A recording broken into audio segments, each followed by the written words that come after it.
Capital TV Uttar Pradesh पर 4 का चक्रव्यूह देख रहे हैं आप। मैं हूं राधिका राज। आज 4 के चक्रव्यूह की सबसे बड़ी खबर आपको बता दें, जमीयत उलेमा ए हिंद के अध्यक्ष से जुड़ी है। मौलाना महमूद मदनी ने संविधान से लेकर वंदे मातरम तक को लेकर विवादित बयान दिए हैं, जिसे लेकर एक तरफ हिंदू सड़कों पर आने को तैयार है तो वहीं दूसरी तरफ मुसलमानों की नींद उड़ी हुई है।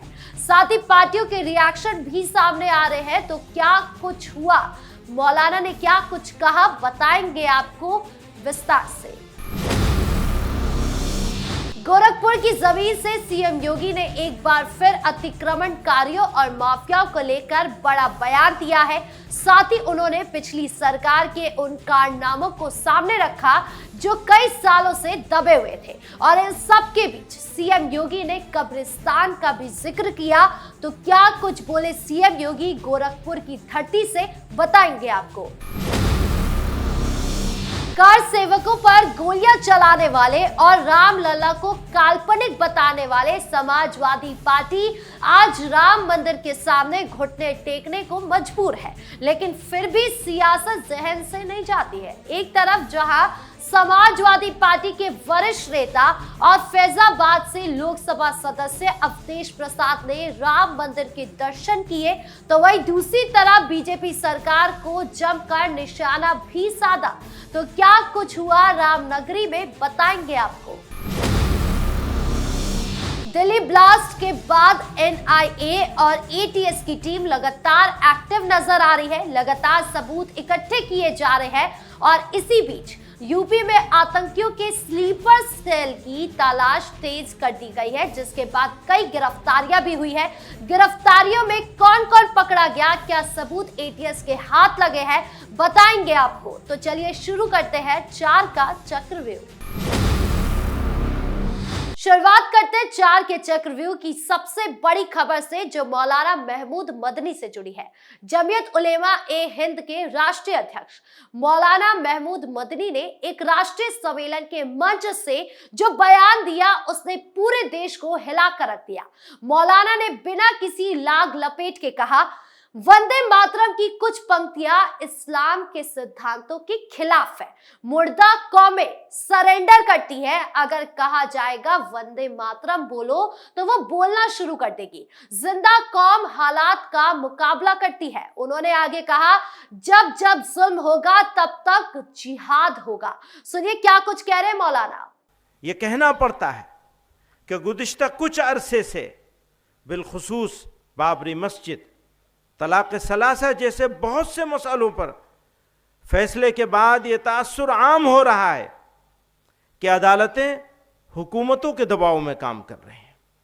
अक़लियतों के आईनी हुकूक और दस्तूर के बाद बुनियादी उसूलों की तशरीह की ऐसी मिसालें सामने आई हैं जिन्होंने अदालतों के किरदार पर सवालिया निशान लगा दिया है। मौजूदा वक्त में इबादत गाह एक्ट को नजरअंदाज करते हुए ज्ञानवापी और मथुरा के मुकदमात को काबिल समाअत करार देने का फैसला भी उसकी एक वाज़ेह मिसाल है। याद रखिए, सुप्रीम कोर्ट उस वक्त तक ही सुप्रीम कहलाने का मुस्तहिक है जब तक आईन की पाबंदी करे। ये शब्द जैसे ही सोशल मीडिया पर वायरल हुए, देश 2 हिस्सों में बंट गया। बीजेपी ने इसे खुली बगावत करार दिया। राष्ट्रीय प्रवक्ता संबित पात्रा ने 3 प्रेस कॉन्फ्रेंस की और कहा, ये लोग खुलेआम देश को चुनौती दे रहे हैं। वंदे मातरम राष्ट्र की आत्मा है। अगर कोई इसे गाने से इनकार करता है और जिहाद की बात करता है तो ये सीधा सीधा देशद्रोह है। हम सुप्रीम कोर्ट से मांग करते हैं कि तुरंत संज्ञान ले। यही नहीं, बिहार के राज्यपाल आरिफ मोहम्मद खान ने भी मौलाना पर तीखा हमला बोला। उन्होंने कहा, मैं खुद मुसलमान हूं, लेकिन मुझे शर्मिंदगी होती है जब इस तरह के बयान आते हैं। दारुल उलूम देवबंद ने जिहाद की जो परिभाषा दी है, उसमें सिर्फ गैर मुस्लिमों के खिलाफ हिंसा है। तो वही हिंदू परिषद ने देशव्यापी प्रदर्शन का ऐलान कर दिया है। बजरंग दल के कार्यकर्ता लखनऊ, दिल्ली, भोपाल, जयपुर में सड़कों पर उतर आए हैं और वंदे मातरम के सामूहिक गायन का आयोजन किया। विहिप के कार्याध्यक्ष आलोक कुमार ने चेतावनी दी कि अगर फिर से वंदे मातरम का अपमान हुआ तो हम चुप नहीं बैठेंगे। कुल मिलाकर ये मामला गर्मा गया है। ऐसे में क्या कुछ एक्शन मौलाना के खिलाफ होता है, ये देखना अभी बाकी है। बढ़ते दूसरी खबर की ओर जो सीएम योगी से जुड़ी है। गोरखपुर महोत्सव 2025 के भव्य मंच पर सीएम योगी ने एक बार फिर माफिया, गुंडों, अतिक्रमणकारियों और भ्रष्टाचारियों को खुली चुनौती दे दी। उनके एक एक शब्द में आग थी और पूरा पंडाल योगी योगी के नारों से गूंज उठा। सीएम योगी ने बिना नाम लिए सपा और बसपा के दौर को लताड़ते हुए कहा कि 2017 से पहले उत्तर प्रदेश को माफियाओं की राजधानी कहा जाता था। माफिया खुलेआम घूमते थे, गरीबों की जमीन हड़पते थे, ठेके हथियाते थे, सरकारी खजानों को लूटते थे।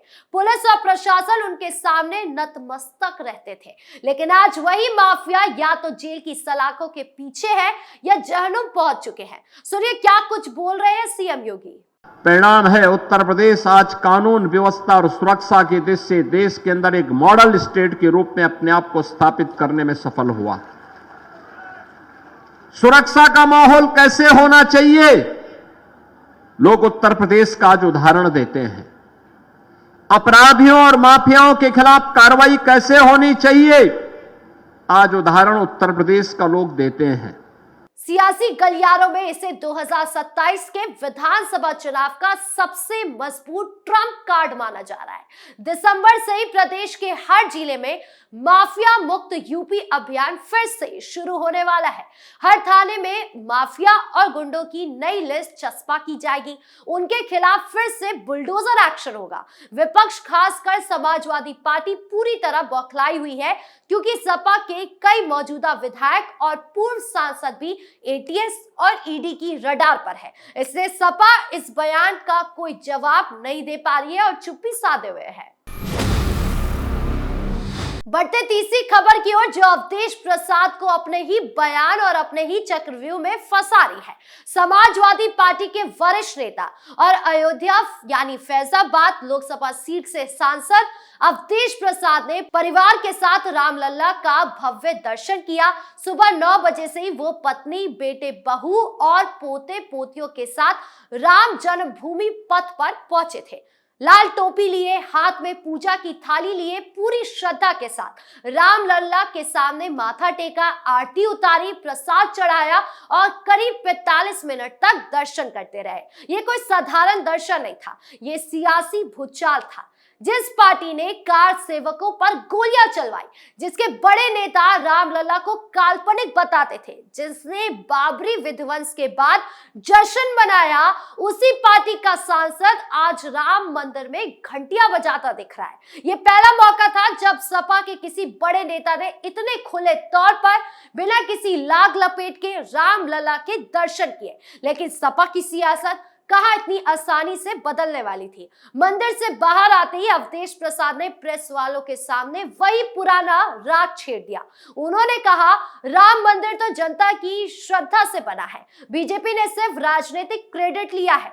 सपा ने भी पूरा सहयोग किया था। मुलायम सिंह यादव ने तो राम मंदिर निर्माण के लिए कोर्ट में हलफनामा तक दिया था। इसके बाद उन्होंने बीजेपी सरकार पर तीखा हमला बोला। अयोध्या में विकास के नाम पर सिर्फ लूट हुई है, सड़कें टूटी है, गरीबों को कुछ नहीं मिला है। राम मंदिर के नाम पर सिर्फ वोट की राजनीति की गई है। यहां तक कि उन्होंने मुझे राम मंदिर के निर्माण पूरा होने के बाद भी नहीं बुलाया क्योंकि मैं दलित हूं।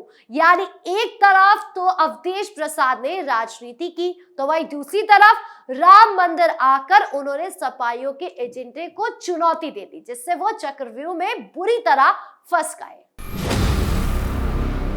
बढ़ते चौथी खबर की ओर जो दिल्ली ब्लास्ट से जुड़ी है। दिल्ली में हुए कार ब्लास्ट के बाद उत्तर प्रदेश पूरी तरह अलर्ट है। खुफिया एजेंसियों को इनपुट मिला था कि यूपी में कई स्लीपर सेल एक्टिव हो चुके हैं और दिल्ली जैसे बड़े हमले की फिराक में है। इसके बाद यूपी एटीएस, एसटीएफ और एनआईए ने मिलकर अब तक का सबसे बड़ा अभियान शुरू किया। पिछले 10 दिनों में लखनऊ, वाराणसी, गोरखपुर, आजमगढ़, देवबंद, सहारनपुर, मेरठ, अलीगढ़, कानपुर और प्रयागराज समेत 38 जिलों में एक साथ छापेमारी हुई। अब तक 27 संदिग्धों को हिरासत में लिया जा चुका है, जिनमें बांग्लादेशी घुसपैठिया भी है, कश्मीरी युवक भी है, अफगानी नागरिक, पाकिस्तानी मूल के लोग और स्थानीय लोग भी शामिल है। और सबसे चौंकाने वाली बात तो यह है कि सभी लोग बिल्कुल सामान्य जिंदगी जी रहे थे। कोई फल का ठेला लगा रहा था, कोई ऑटो चलाता था, कोई मजदूरी करता था और कोई मदरसे में पढ़ाता था। यही स्लीपर सेल की सबसे खतरनाक खूबी होती है। सालों तक सोए रहते हैं और फिर एकदम से एक्टिव हो जाते हैं। एटीएस को इनके पास से भारी मात्रा में आपत्तिजनक सामग्री मिली है। कई लैपटॉप मिले हैं, सिम कार्ड मिले हैं, फर्जी आधार कार्ड, फर्जी एयरपोर्ट, कुछ केमिकल भी मिले हैं जो विस्फोटक बनाने में इस्तेमाल होते हैं, जिहादी साहित्य और सबसे खतरनाक दिल्ली और उत्तर प्रदेश के कई महत्वपूर्ण स्थानों के नक्शे भी मिले हैं, जिसके बाद मदरसे, मस्जिदों और संदिग्ध इलाकों में लगातार चेकिंग चल रही है। बहरहाल 4 के चक्रव्यूह में इतना ही। धन्यवाद।